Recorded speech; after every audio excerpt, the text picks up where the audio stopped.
Hi friends, स्वागत है आप सभी का। बाहर ठंडी बहुत ज़्यादा है और इसी के बीच बीच में कुछ ऐसी भर्तियां निकल करके आ जाती हैं जिस पे वीडियो बनाना पड़ता है। और यहाँ पर जो भर्ती निकल करके आई है वो यूपीएससी एनडीए की भर्ती है। जी हाँ, आपको पता है कि एनडीए नेशनल डिफेंस एकेडमी साल में 2 बार एग्ज़ाम कंडक्ट करवाती है और काफ़ी मतलब तामझाम हुआ, काफ़ी ज़्यादा केसेस वगैरह हुआ और फाइनली लड़कियों को भी इसमें अलाउ किया गया। मतलब फीमेल भी अलाउ है, लड़कियां भी इस फॉर्म को भर सकती है।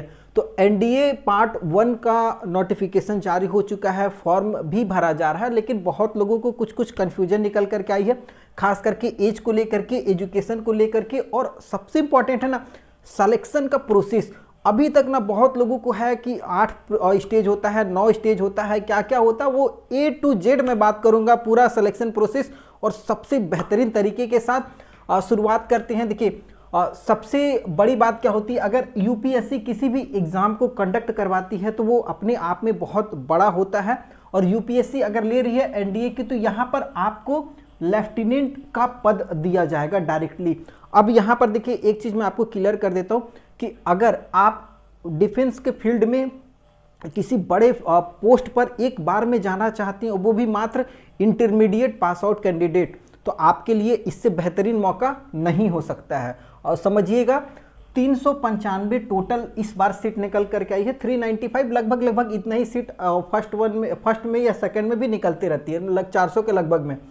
एज की बात करेंगे, एज ध्यान से समझिएगा, 2 जुलाई 2004 से लेकर के 1 जुलाई 2007 के बीच में अगर आपका डेट ऑफ बर्थ आता है तो आप इस फॉर्म को भर सकते हैं। क्लियर हो चुका होगा। 2 जुलाई 2004 से लेकर के 1 जुलाई 2007 के बीच में, और ये भी दोनों डेट ऑफ बर्थ है, तो आप इस फॉर्म को भर सकते हैं। उसके लिए आपको अपनी एलिजिबिलिटी एक बार चेक कर लीजिएगा डेट ऑफ बर्थ की। और हाँ, इसके साथ ही साथ आपका एजुकेशन भी आपको चेकआउट करना पड़ेगा। एजुकेशन की अगर मैं बात करूंगा तो अगर आप आर्मी में जाना चाहते हैं तो आपको बेसिक 12th पास आउट होना चाहिए, किसी भी सब्जेक्ट से हो वो चलेगा। लेकिन अगर आप एयरफोर्स में या नवल विंग एकेडमी नवल में जाना चाहते हैं, नेवी वगैरह में जाना चाहते हैं, तो आपको 12th फिजिक्स केमिस्ट्री मैथ से पास आउट करना पड़ेगा। ये यहाँ पर बेसिक रिक्वायरमेंट है। तो इसमें लोग कंफ्यूज हो जाते हैं कि सर दोनों में ही फिजिक्स केमिस्ट्री मैथ मांगा जा रहा है। नहीं, आर्मी में आप normal 12th pass out candidate भी आवेदन कर सकते हैं। और अगर एयरफोर्स में और नवल विंग में आप जाना चाहते हैं तो आप 12th फिजिक्स केमिस्ट्री से, आपका फिजिक्स केमिस्ट्री और मैथ होना चाहिए सब्जेक्ट में। ये आपको क्लियर हो चुका होगा, इससे आपको अपनी एलिजिबिलिटी का पता चल चुका होगा। अब बात करते हैं फॉर्म अप्लाई कब से हो रहा। तो 21 दिसंबर 2022 से लेकर के 10 जनवरी 2023 तक आप इस फॉर्म को अप्लाई कर सकते हैं। मतलब आप 9 दिन इधर 10 दिन उधर, 20 दिन का समय आपको लगभग दिया जा रहा। 20 दिन में आप इस फॉर्म को भर दीजिएगा। देखिए, फॉर्म का लास्ट डेट का वेट मत कीजिएगा, क्योंकि अगर आपको भरना है ना तो भर दीजिए यार। केवल 100 रुपया फ़ी लग रहा। लड़के हैं, जनरल में है, ओबीसी ईडब्ल्यूएस 100 रुपया फ़ी है। लड़कियों को यहाँ पर और SC ST कैंडिडेट को छूट दी गई है और कोई चार्जेस नहीं है। तो 100 रुपये के लिए आखिर भरना ही है, तो वेट करने से कोई फ़ायदा नहीं है। साइट स्लो हो जाएगा, फॉर्म भी नहीं भर पाइएगा। उससे अच्छा है अभी आप सारा कुछ समझ लीजिए और फटाक से इस फॉर्म को भर लीजिए। ठीक है, ये चीज़ आपको समझ में आ चुका होगा, अपनी एलिजिबिलिटी क्लियर हो चुकी होगी। और पोस्ट आपको लेफ्टिनेंट का मिलेगा। देखिए, आर्मी वगैरह में लोग जाते हैं, GD में जाते हैं, क्लर्क में जाते हैं, 10th पे 12th पे।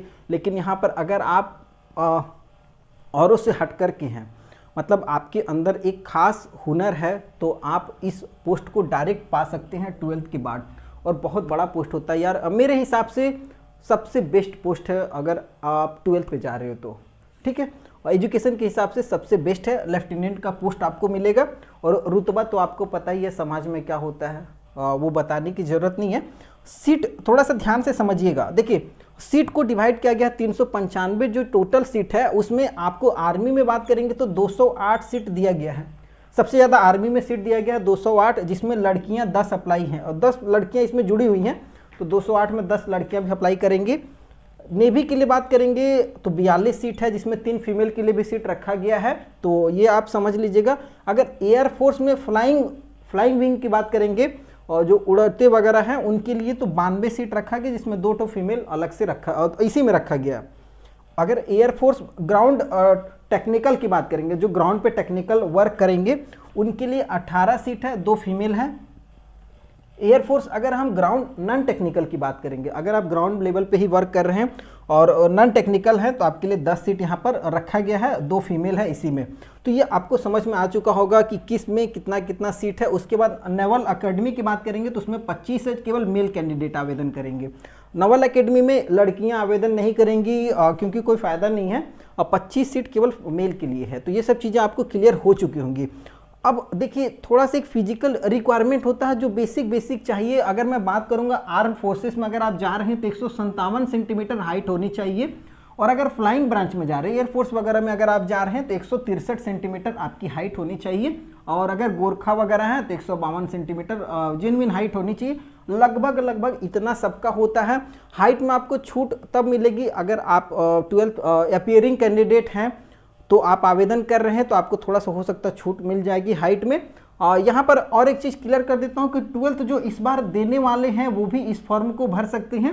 आपका दिसंबर तक 2023 दिसंबर तक आपके पास सर्टिफिकेट होना चाहिए फाइनल। ये चीज़ आपको ध्यान से देख लेना है, तो आप इस फॉर्म को भर सकते हैं। सिलेक्शन का जो प्रोसेस है वो बहुत इंपॉर्टेंट है, इसको समझिएगा, बहुत इंपॉर्टेंट है। इसमें काफ़ी लोगों को कन्फ्यूजन रहता है। 2 स्टेज में सिलेक्शन होता है, आपको ये चीज़ पता होना चाहिए कि 2 स्टेज में सिलेक्शन होता है। एक होता है साइकोलॉजी, आपका साइकोलॉजिकल एप्टीट्यूड टेस्ट हो जाता है, ठीक है, जिसमें आपका परीक्षण वगैरह किया जाता है। उसके बाद इंटेलिजेंस टेस्ट होता है कि आप कितना इंटेलिजेंट वगैरह हैं भाई। ये सब चीज़ें 2 तरीके का टेस्ट लिया जाता है। ये सब चीज़ें आपको मतलब एक निचोड़ निकाल लेना उस लड़के में से, मतलब लाखों की भीड़ में से उस निचोड़ को निकाल लेना जो इन सब चीज़ों को पास कर सकता है। तो एग्ज़ाम का जो पैटर्न होगा वो मैं आपको बता देता हूँ कि आपका मैथ, ठीक है, मैथ से सवाल रहेगा, और एक आपका जनरल एबिलिटी टेस्ट होता है, ठीक है। तो ये 2 आपका सेक्शन रहेगा। 300 नंबर आपका मैथ से रहेगा और जनरल एबिलिटी टेस्ट से आपका 600 नंबर रहेगा, मतलब टोटल 900 नंबर का आपका ये वाला पेपर हो जाएगा, ठीक है। स्टेज 1 जिसको हम लोग बोलते हैं, ये 900 नंबर का आपका टोटल पेपर होगा। मैथ में आपको 2.5 घंटे का समय मिलेगा और जनरल एबिलिटी में आपको 2.5 घंटे का समय, मतलब 5 घंटे का समय है। अगर आप इस पेपर को पास आउट करते हैं तभी आप सेकंड स्टेज में जाएंगे, जिसमें एसएसबी का आपका टेस्ट होता है या इंटरव्यू वगैरह होता है, जिसको हम लोग इंटेलिजेंस टेस्ट कह सकते हैं, ठीक है। तो एसएसबी या इंटरव्यू लेगी या फिर आपका कोई टेस्ट वगैरह टाइप से होता है, तो उसमें भी टोटल आपका 900 नंबर का होता है। ये तभी होगा जब आप इस रिटन एग्ज़ाम को क्वालिफाई करेंगे, और ये OMR बेस्ड होता है।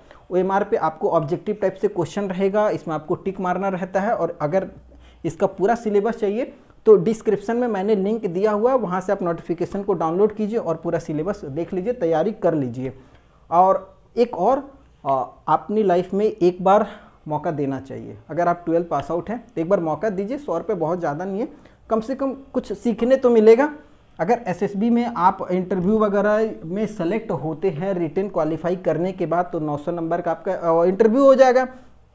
अब इंटरव्यू जो होगा ना, वो ध्यान दीजिएगा, इसमें आपको आपका इंटेलिजेंस और पर्सनैलिटी दोनों टेस्ट किया जाता है। आप कितने इंटेलिजेंट हैं, रहन सहन, बात करने का तौर तरीका, ये सब चीज़ें वहाँ पर पूरी तरीके से आपकी पर्सनैलिटी को एकदम जज कर लिया जाता है। और उसमें 2 स्टेज होता है। स्टेज 1 में जो होता है ऑफिसर इंटेलिजेंस रेटिंग, जो ऑफिसर वगैरह होते हैं वो आपके इंटेलिजेंस को रेट करते हैं, आपके तरीके को सब कुछ वहाँ चेक हो जाएगा। उसके बाद पिक्चर परसेप्शन टेस्ट होता है, जिसमें आपको एक फ़ोटो वगैरह दिखा देगा, अब इसके बारे में आपको बता देगा कि इसके बारे में कहानी लिखिए या कुछ भी ऐसे वगैरह लिखिए। उसके बाद डिस्क्रिप्शन टाइप से आपका एग्ज़ाम हो जाएगा। ये स्टेज 1 में अगर आप इसको क्वालिफाई कर जाते हैं, स्टेज 1 को ध्यान दीजिएगा, इसमें ऑफिसर इंटेलिजेंस रेटिंग जो होती है वो बहुत इंपॉर्टेंट होता है। और अगर आप स्टेज 1 को क्वालिफाई किए तो स्टेज 2 में आप चले आएंगे।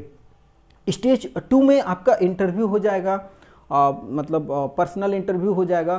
कुछ ग्रुप टेस्ट होता है, जैसे 10-12 लड़कों को बैठा दिया जाएगा, उसमें आपका ग्रुप टेस्ट हो जाएगा। अब आपको वहाँ पर छांट लिया जाएगा कि आप ग्रुप टेस्ट के लायक है ना। ये सब चीज़ें हर एक स्टेज में देखी जाती है। उसके बाद आपका साइकोलॉजी टेस्ट हो जाएगा, उसके बाद आपका कॉन्फ्रेंसिंग टेस्ट हो जाएगा। भाई ये सब चीज़ें एकदम निचोड़ करके निकाली जाती हैं कि एक ऐसा लड़का निकले लाखों की भीड़ में से जो बिल्कुल इंटेलिजेंट हो, जो देश के काम आ सके और इस लेफ्टिनेंट के पद को संभाल सके, वैसे लड़की की ज़रूरत होती है।